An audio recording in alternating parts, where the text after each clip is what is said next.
नमस्कार दोस्तों, कलयुग के चमत्कार संतों की वाणी में आप सबका स्वागत है।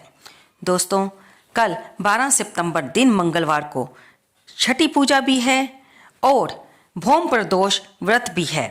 हमारी एक वीडियो षष्ठी पूजा से संबंधित है जो कि आज ही डाउनलोड हुई है और दूसरी वीडियो प्रदोष व्रत के बारे में है, यानी कि भौम प्रदोष व्रत के बारे में, कि इसमें हमें किसका ध्यान करना चाहिए, कैसे व्रत करना चाहिए, ये सारी जानकारी हम इस वीडियो में लेंगे।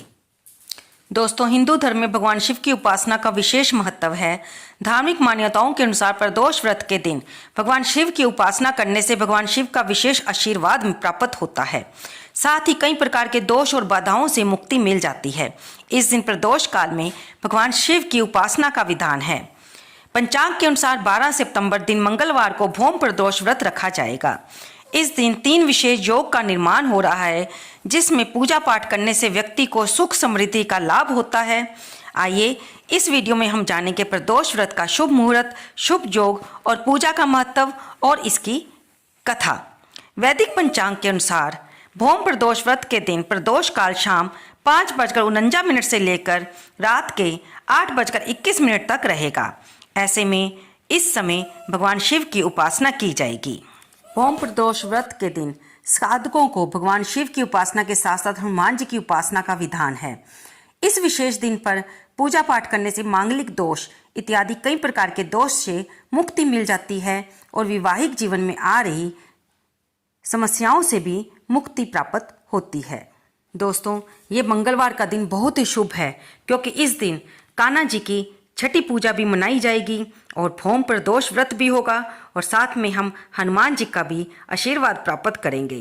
तो इस दिन सर्वार्थ सिद्धि योग का निर्माण हो रहा है, जो सुबह 5:27 से शुरू होकर रात के 11:01 तक रहेगा, यानी कि एक तरह से सारा दिन में रहेगा, जिसके कारण ये राजयोग बना रहेगा, जिसका लाभ सभी राशियों को होगा, क्योंकि इसमें आप कोई भी शुभ कार्य कर सकते हैं।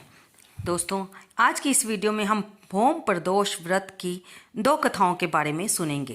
पहली कथा स्कंद पुराण में वर्णित एक कथा के अनुसार प्राचीन काल में एक विधवा ब्राह्मणी अपने पुत्र को लेकर भिक्षा लेने जाती और संध्या को लौटती थी। एक दिन जब वह भिक्षा लेकर लौट रही थी तो उसे नदी किनारे एक सुंदर बालक दिखाई दिया, जो विदर्भ देश का राजकुमार धर्मगुप्त था। शत्रुओं ने उसके पिता को मारकर उसका राज्य हड़प लिया था। उसकी माता की मृत्यु भी अकाल हुई थी। ब्राह्मणी ने उस बालक को अपना लिया और उसका पालन पोषण किया। कुछ समय पश्चात ब्राह्मणी दोनों बालकों के साथ ये देवयोग से देव मंदिर गई। वहाँ उनकी भेंट ऋषि शांडिल्य से हुई।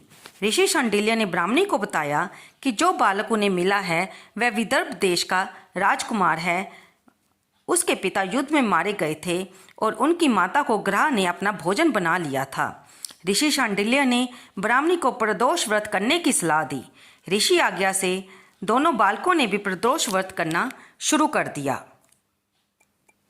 एक दिन दोनों बालक वन में घूम रहे थे, तभी उन्हें कुछ गंधर्व कन्याएं नजर आई। ब्राह्मण बालक तो घर लौट आए, किंतु राजकुमार धर्मगुप्त अंशुमती नाम की गंधर्व कन्या से बात करने लगे। वे दोनों एक दूसरे पर मोहित हो गए।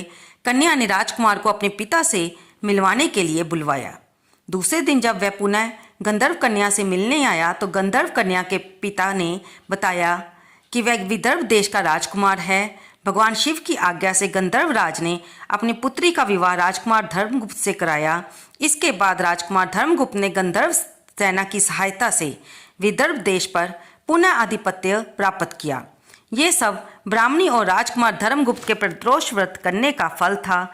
स्कंद पुराण के अनुसार जो भक्त प्रदोष व्रत के दिन शिव पूजा के बाद एकाग्र होकर प्रदोष व्रत की कथा सुनता है या पढ़ता है, उसे 100 जन्मों तक कभी दरिद्रता नहीं होती। अब सुनते हैं हम मंगल भौम प्रदोष व्रत की दूसरी कथा। एक नगर में एक वृद्धा निवास करती थी। उसके मंगलिया नामक एक पुत्र था। वृद्धा की हनुमान जी पर गहरी आस्था थी। वह प्रत्येक मंगलवार को नियम पूर्वक व्रत रखकर हनुमान जी से प्रार्थना करती, उनकी आराधना करती। उस दिन वह ना तो घर को लीपती थी, ना ही मिट्टी खोदती थी। वृद्धा को व्रत करते हुए कई दिन बीत गए। एक बार हनुमान जी ने उसकी श्रद्धा की परीक्षा लेने की सोची। हनुमान जी ने साधु का वेश धारण कर वहां गए और पुकारने लगे, है कोई हनुमान भक्त जो हमारी इच्छा को पूर्ण करे। पुकार सुनकर वृद्धा बाहर आई और बोली, आज्ञा महाराज। साधु वेशधारी हनुमान जी बोले, मैं भूखा हूँ, भोजन करूँगा, तू थोड़ी जमीन लीप दे। वृद्धा दुविधा में पड़ गई। अंत में हाथ जोड़कर बोली, महाराज, लीपने और मिट्टी खोदने के अतिरिक्त आप कोई दूसरी आज्ञा दे तो मैं अवश्य पूर्ण करूंगी।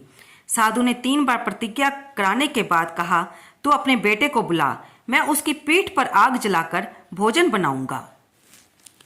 वृद्धा के पैरों तले धरती खिसक गई, परंतु वह प्रतिज्ञाबद्ध थी।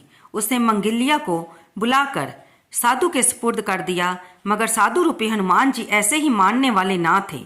उन्होंने वृद्धा के हाथों से ही मंगल्या के पेट के बल लटवाकर उसकी पीठ पर आग जलाई। आग जलाकर दुखी मन से वृद्धा अपने घर के अंदर चली गई। इधर भोजन बनाकर साधु ने वृद्धा को बुलाकर कहा, मंगल्या को बुलाओ ताकि वह भी आकर भोग लगा ले। इस पर वृद्धा बहते हुए आंसुओं को पोंछते हुए बोली, उसका नाम लेकर मुझे और कष्ट ना पहुंचाओ। लेकिन जब साधु महाराज नहीं माने तो वृद्धा ने अपने बेटे को आवाज लगाई। पुकारने की देर थी कि मंगल्या दौड़ा दौड़ा आ पहुंचा। उसे जीवित देखकर वृद्धा को सुखद आश्चर्य हुआ। वह साधु के चरणों में गिर पड़ी। तब साधु महाराज अपने असली रूप यानी कि हनुमान जी के रूप में प्रकट हो गए और वृद्धा को दर्शन दिए। उनके दर्शन करके वृद्धा का जीवन सफल हो गया। तो दोस्तों, शास्त्रों में यही वर्णन है कि मंगल प्रदोष व्रत रखने से शंकर भगवान, माँ पार्वती और हनुमान जी जो कि रुद्र अवतार हैं, उनकी कृपा होती है और वे अपने पर श्रद्धा और विश्वास रखने वाले अपने भक्तों को साक्षात दर्शन देकर कृतार्थ भी करते हैं। तो दोस्तों, ये थी प्रदोष व्रत की कथाएं।